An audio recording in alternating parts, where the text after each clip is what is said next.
Assalamualaikum warahmatullahi wabarakatuh. Yang terhormat Ibu Triatmi Sri Ninanese SPD MM, yang terhormat Bapak Ibu Guru dari SMA Negeri 1 Karangayung.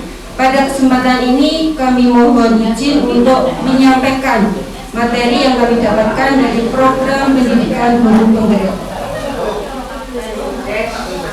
Adapun yang kami sampaikan yaitu asas-asas pendidikan dari Ki Hajar Dewantoro. Di sini bisa Bapak Ibu sekalian lihat bahwa pendidikan merupakan tuntunan dalam hidup tumbuhnya anak-anak.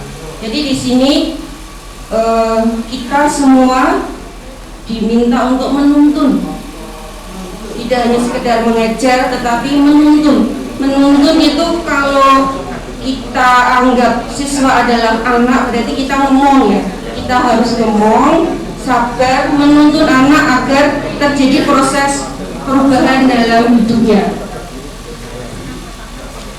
Kemudian di sini pengajaran dan pendidikan. Pengajaran itu bagian dari pendidikan. Kalau mengajar hanya sekedar kita menyampaikan teori,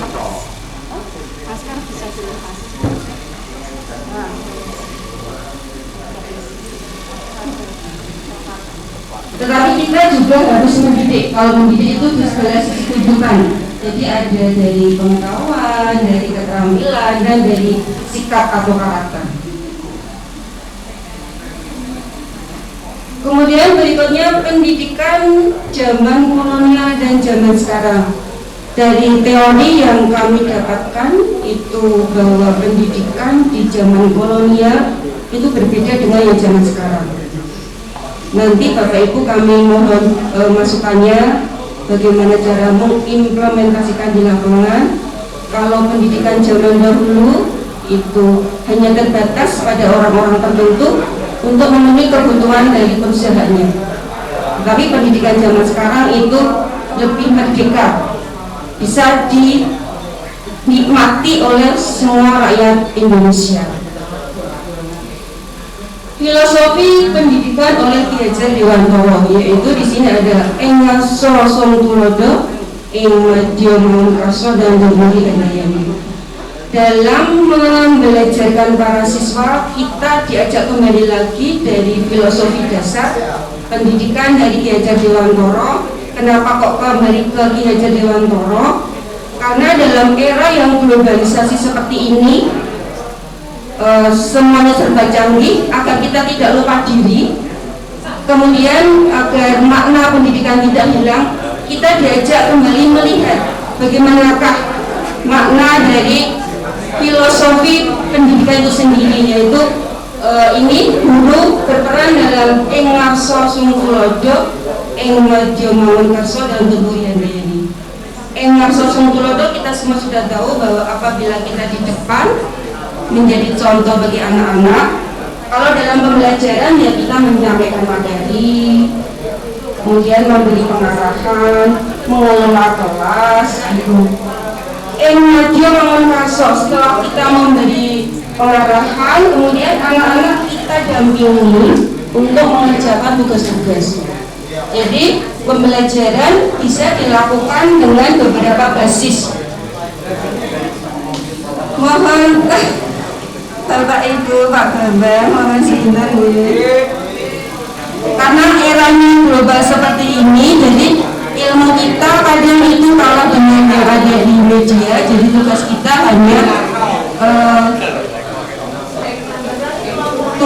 hanyalah mengarahkan, membimbing anak-anak. Apa ini yang terakhir ya, Deburi Handayani. Setelah kita membimbing anak-anak, kita ajak untuk action, mempresentasikan apa yang telah didiskusikan. Jadi itu di depan memberi contoh, kemudian kita membimbing dan kita memotivasi. Mungkin ini yang agak baru dalam pembelajaran kita, untuk pembelajaran atau sekolah, untuk apa itu organisasi, tidak dengan peraturan, tetapi lebih ke keyakinan. Untuk dalam kelas kita buat keyakinan kelas dulu. sebelum misalkan ini kan baru di awal semester, kita buat keyakinan kelas dalam kelas itu.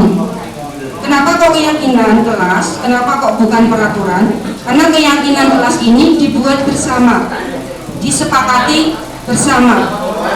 Kalau peraturan itu kesannya lebih searah. Peraturan itu seolah-olah dari kita untuk anak. Tapi kalau keyakinan itu lebih ke apa? Kesepakatan bersama. Gitu. Di sini keyakinan kelas adalah prinsip-prinsip dasar yang disepakati bersama dalam kelas. Kalau dalam lingkup sekolah mungkin ya untuk kita sebagai tenaga pendidik dan tenaga kependidikan agar kita bisa mematuhi apa yang sudah kita kesepakati, mungkin kita bisa ini Bapak Ibu Guru membuat kesepakatan atau keyakinan saling menghormati atau mungkin masuk kerja tepat waktu atau bagaimana itu mungkin bisa. Jadi tidak hanya di dalam kelas. Berikutnya yaitu mengapa keyakinan kelas di sini. Keyakinan kelas adalah nilai-nilai keselamatan atau kesehatan, nilai-nilai kebajikan yang disepakati bersama yang sifatnya universal, lepas dari latar belakang suku, negara, bahasa ataupun agama. Jadi keyakinan kelas dari teori ini lebih mengenal ke siswa daripada peraturan. Kalau peraturan kan rambut tidak boleh gondrong misalkan, memakai baju sesuai peraturan sekolah misalkan, itu kan peraturan. Tapi di sini nanti di pembelajaran paradigma baru itu kita diminta untuk membuat keyakinan kelas. Jadi tadi kita sepakati bersama, mumpung masih ajaran baru seperti ini, mumpung masih masuk kelas pertama, kita buat ke siswa bagaimana kalau kita buat kesepakatan agar para siswa bisa mematuhi. Berikutnya yaitu bagaimana pembentukan keyakinan kelas ini bersifat lebih abstrak berupa pernyataan universal. Pernyataan universal tadi misalkan saling menghargai, saling menghormati, kemudian mengumpulkan tugas tepat waktu gitu. Jadi keyakinan kelas tidak boleh negatif, harus positif. Dilarang merokok itu nggak boleh, dilarang mengganggu temannya nggak boleh. Jadi kalimatnya yang positif. Dalam membentuk keyakinan kelas di sini semua warga kelas itu diminta berkontribusi. Kalau kita sebagai guru mungkin mari teman-teman kita buat keyakinan sekolah, bagaimana agar sekolah ini lebih maju lagi, itu kan juga bisa. Kemudian sekarang kita ke kebutuhan manusia. Setiap orang melakukan sesuatu itu untuk memenuhi kebutuhan manusia. Ada 5 kebutuhan manusia. Kemarin sudah saya mintai beberapa kuesioner dari teman-teman. Saya suruh ngisi nomor 1 sampai nomor 10 itu adalah kebutuhan cinta dan kasih sayang. Nomor 11 sampai 20 itu adalah namanya penguasaan. Nomor 21 sampai 30 itu kebutuhan akan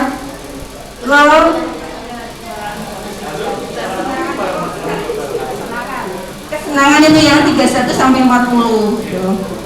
Nah itu, jadi ini ada satu kasus ya, Ibu Amber, guru wali kelas 12 IPA 1 di SMA Pelita, sedang bingung menghadapi ulah salah satu murid di kelasnya, Doni. Jadi Doni ini bikin ulah di kelasnya, mintai bekalnya temennya. Menurut Anda kira-kira apa alasan Doni melakukan hal itu? Tidak punya uang. Nah ini satu kasus, tetapi kalau Doninya ditanya begini, Doni kamu kenapa melakukan hal itu? Karena saya lapar Bu, tidak dibawahi bekal sama ibu. Itu nanti maksudnya adalah kebutuhan bertahan hidup. Tapi kalau Doninya jawab bilang gini, biar nanti teman saya lapor ke ibu saya, terus ibu saya memperhatikan saya. Nah itu nanti sudah namanya kebutuhan cinta kasih sayang. Jadi satu Iya. Atau mungkin gini, Doni kenapa kamu melakukan hal itu? Karena saya tuh seneng melihat teman-teman saya itu lucu-lucu gitu. Kalau saya gangguin dia tuh wajahnya lucu-lucu, ngomel-ngomel, saya itu seneng. Nah itu nanti namanya kebutuhan kesenangan. Jadi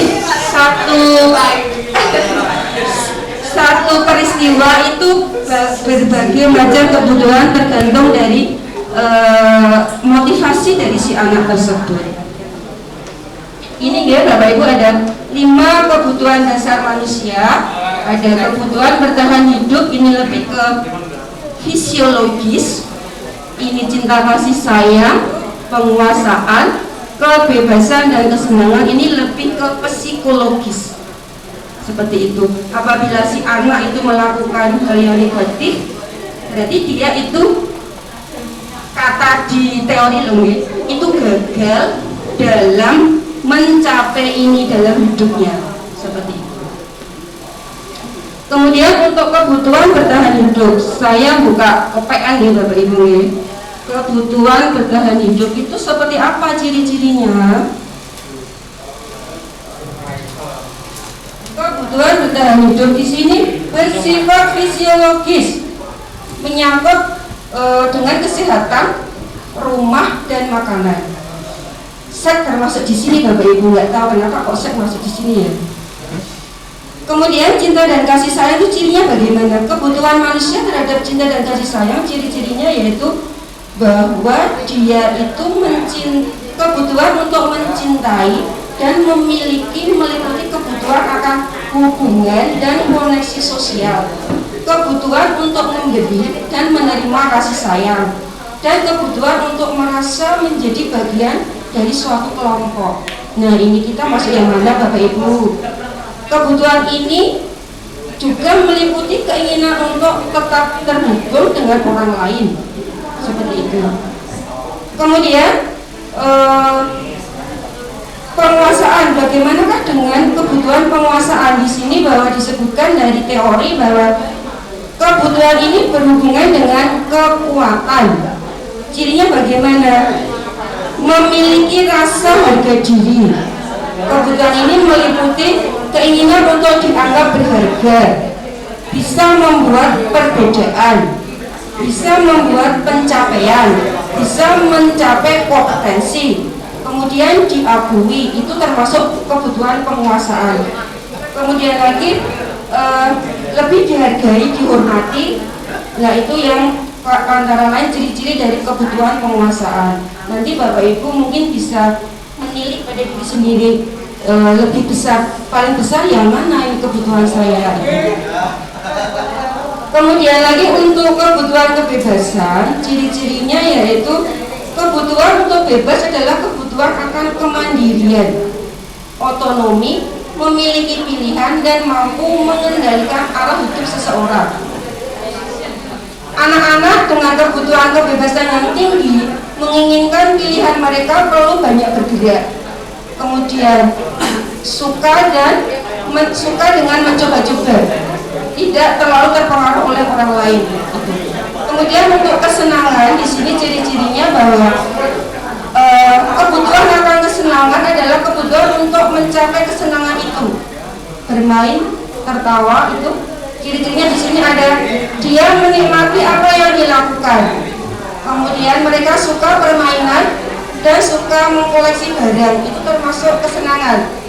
Suka melucu lah, sopo ini saya suka melucu, coba yuk. Suka melucu termasuk kebutuhan kesenangan.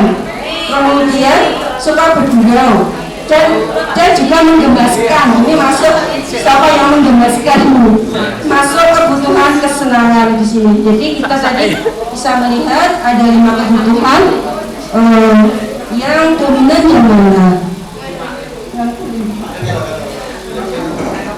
Berikutnya ya Bapak Ibu, ini inquiry apresiatif. Inquiry apresiatif adalah manajemen perubahan yang memegang prinsip psikologi positif dan pendidikan positif dengan berbasis kekuatan. Jadi dalam program pendidikan guru penggerak itu, agar kita lebih maju, kita diminta hanya melihat nilai-nilai positif dari seseorang. tidak boleh melihat negatifnya. Setiap anak kita juga itu di selain kelebihan juga ada kekurangan. Selain kekurangan juga ada kelebihan, yaitu untuk anak-anak di dalam kelas, kita mengelola di dalam kelas juga bisa diterapkan di organisasi sekolah. Hanya melihat positifnya saja. Kita misalkan Pak Yoni pinter IT, Pak Likin pinternya itu ngomong pidato, kemudian Bu Nur pinternya apa itu diambil nyanyi misalkan. Nah itu Karis pinternya melucu, lah itu diambil, plus-plusnya itu diambil untuk mencapai visi dari sekolah. Itu namanya inquiry apresiatif, paradigma perubahan berbasis kekuatan yang positif yang dilihat. Cara mencapainya itu dengan BAGJA, BAGJA, ya. Saya ulangi Bapak Ibu, untuk IA ini cara menerapkannya dengan BAGJA, BAGJA. B-nya yaitu B-nya itu buat pertanyaan, misalkan SMA 1 Karangayung telah mencapai adilitas nasional. Guru-guru SMA Karangayung itu pintar-pintar, misalnya seperti itu, buat pertanyaan. Kemudian baca A, ambil manfaat. Jadi plus-plusnya dari SMA Karangayung diambil. Setelah itu gali mimpi, G-nya gali mimpi. Kita buat visi, cita-cita, mimpi, bagaimanakah SMA 1 Karangayung bisa lebih maju ke depannya. B, buat pertanyaan. A, ambil manfaat. G, gali mimpi, atau kita membuat visi. Jadi yang membuat visi tidak hanya sekolah, masing-masing personal guru juga diharapkan mempunyai visi. Misalkan ini Pak Musrikan sudah mencapai cita-citanya jadi pegawai P3K. Setelah itu jika dia juga diminta untuk membuat visi lagi ke depan agar lebih termotivasi dalam bekerja gitu. Kemudian J-nya itu jabarkan tindakan. Apa saja yang akan dilakukan untuk meraih visi itu. Kemudian A-nya yaitu atur tindakan. Seperti itu. Jadi inquiry apresiatif, cara mencapainya dengan kerja. Nah ini kita tadi yang bisa saya sampaikan tentang asas pendidikan, filosofi pendidikan, kemudian 5 kebutuhan dasar manusia, dan inquiry apresiatif, perubahan yang berbasis kekuatan, pendekatan perubahan yang berbasis kekuatan. Saya minta tanggapan dari Bapak Ibu semua, bagaimana cara mengimplementasikan teori-teori ini di lapangan, karena praktek itu tidak semudah teori. Monggo Bapak Ibu, mohon masukannya. Silakan Pak Gus dulu, kami Pak diminta bagaimana cara menerapkan teori-teori tadi, asas filosofi diajar Dewantoro, kemudian keyakinan kelas, kemudian 5 kebutuhan dasar manusia, kemudian inquiry apresiatif, pendekatan perubahan berbasis kekuatan. Bagaimana cara kita menerapkan di sekolah agar sekolah ini lebih maju, anak-anak belajar juga lebih nyaman, anti bullying seperti itu. Monggo Pak, bagaimana kita menerapkannya? Assalamualaikum warahmatullahi wabarakatuh. Tadi sebenarnya tentang teori dari pendidikan Ki Hajar Dewantoro, itu kan penerapan tentang Imadyo Mangunkarso, ya, Ingarso Sumberdo, Imadyo Mangunkarso, Tutuli Handayani. Intinya di sini ini saya beri penjelasan, bukan tapi cuma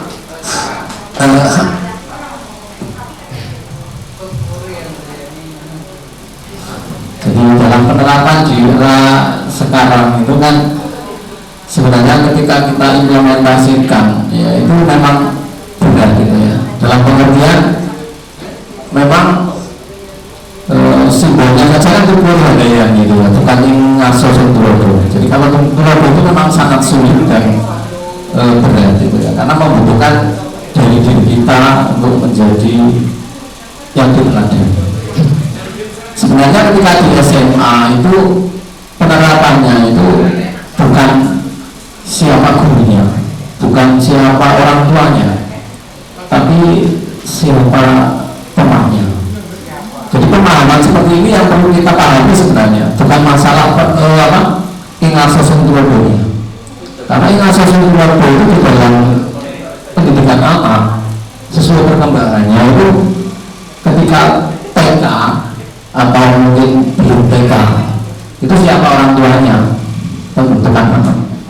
Kemudian ketika SD ya, SD atau TK sampai SMP itu siapa gurunya ya. Tapi ketika SMA itu bukan lagi siapa orang tuanya, siapa gurunya, tapi lebih kepada siapa temannya. Jadi hari ini itu masa depannya ya siapa temannya, bukan siapa gurunya. Artinya guru sebenarnya di SMA itu lebih ringan, makanya kita itu santai saja dalam pengertian untuk peneladanan itu ya, mereka itu diarahkan siapa temannya ya.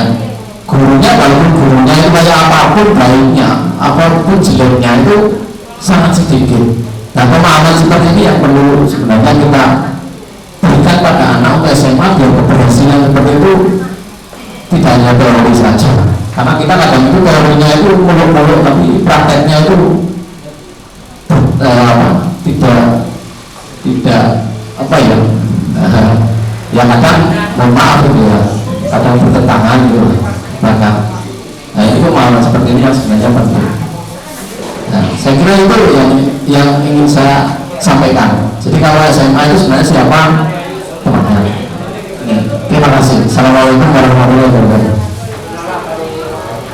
Bapak Ibu yang lain, kami minta tanggapan, masukan bagaimana cara mengimplementasikan teori-teori tadi di lapangan. Dua. Ini monggo. Terima kasih. Apa yang disampaikan oleh Pak Bos itu betul. Apa yang siswa dibentuk tidak hanya dari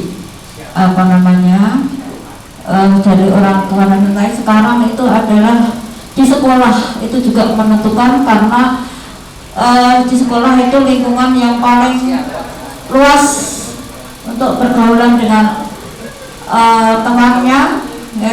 Apalagi sekarang dengan adanya media sosial yang sangat luas sekali, maka hal itu yang harus kita pahami dan kita arahkan untuk penggunaan media sosial untuk kebaikan secara lingkungan secara luas. Itu dari saya, terima kasih. Satu lagi dari kaula muda ini mohon masukannya bagaimana Pak Aris tambah ya Pak Aris.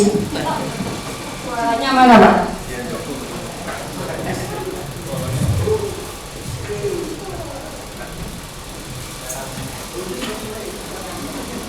Waktu habis.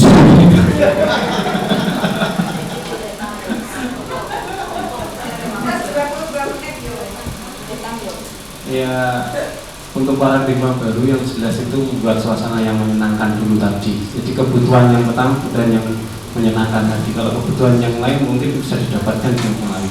Kalau di sekolah tadi ya intinya kalau sudah senang ya mungkin itu. Makanya yang kita menahan yang tidak senang dan yang senang ya.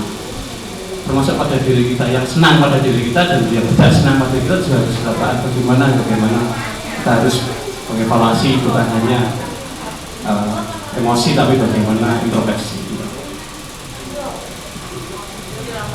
Baik, terima kasih atas masukan-masukannya. Untuk paparan dari saya sekian dulu. Mohon maaf atas semua kekurangan saya. Assalamualaikum warahmatullahi wabarakatuh. Kita lanjutkan paparan dari Bapak Ibu.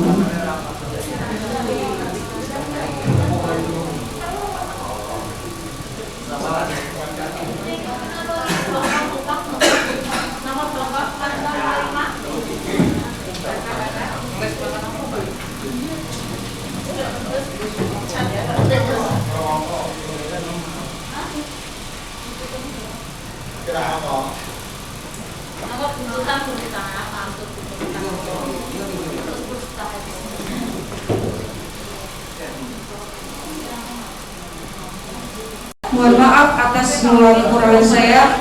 Wassalamualaikum warahmatullahi wabarakatuh.